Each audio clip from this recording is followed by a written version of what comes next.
আপাতত যুদ্ধবিরতিতে রাজি হয়েছে ইরান ও ইসরায়েল। তবে এই স্থিতিশীলতা কতদিন বজায় থাকবে তা নিয়ে আছে শঙ্কা। তাই যুদ্ধবিরতির ঘোষণায় 4% পড়লেও ফের ঊর্ধ্বমুখী অপরিশোধিত তেলের বাজার।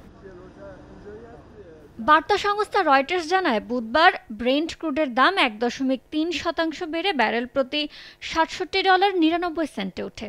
আর মার্কিন ওয়েস্ট টেক্সাস ইন্টারমিডিয়েট WTI ক্রুডের দাম 1.4% বেড়ে ব্যারেল প্রতি দাঁড়িয়েছে $65.24। তবে অপরিশোধিত তেলের সরবরাহ ব্যাহত না হওয়ার সম্ভাবনাকে সামনে রেখে দাম বিগত কয়েক সপ্তাহের তুলনায় সর্বনিম্ন পর্যায়ে রয়েছে।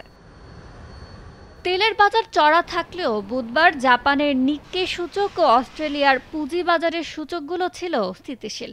তবে 1% বেড়েছে তাইওয়ানের সূচক, হংকংয়ের হ্যাংসেং বেড়েছে 0.6%, আর চীনের ব্লু চিপ সূচক 0.1% কমেছে। এদিকে তেমন একটা পরিবর্তন হয়নি মার্কিন পুঁজিবাজারে, স্থিতিশীল MSCI সূচকও।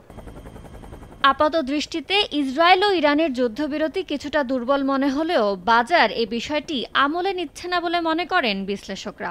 বরং বাজারের শঙ্কা মার্কিন যুক্তরাষ্ট্রের গভীর হস্তক্ষেপ ও হরমুজ প্রণালী বন্ধ থাকা নিয়ে। তবে এখন ওই ঝুঁকি কমেছে বলেই তারা মনে করেন। ইয়ানুর শিফাত, সময় সংবাদ।